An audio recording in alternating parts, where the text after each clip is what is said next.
আজ আমরা পরিচিত হব সুন্দর দেশ জাপানের প্রাকৃতিক সৌন্দর্যের সাথে।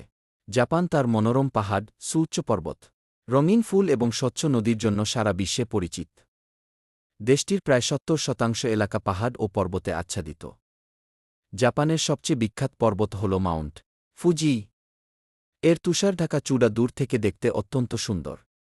প্রতি বছর হাজার হাজার মানুষ এই পর্বত দেখতে ও আরোহণ করতে আসে। বসন্তকালে জাপানের প্রকৃতি যেন নতুন রূপে সেজে ওঠে। তখন ফুটে ওঠে বিখ্যাত সাকুরা বা চেরি ফুল।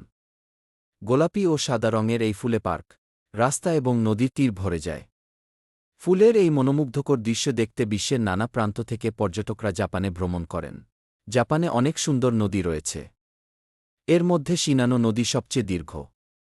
এই নদী পাহাড়ি অঞ্চল থেকে প্রবাহিত হয়ে সমুদ্রের দিকে ছুটে চলে। নদীর তীরে সবুজ গাছপালা ও সুন্দর প্রাকৃতিক দৃশ্য মনকে মুগ্ধ করে। পাহাড়, পর্বত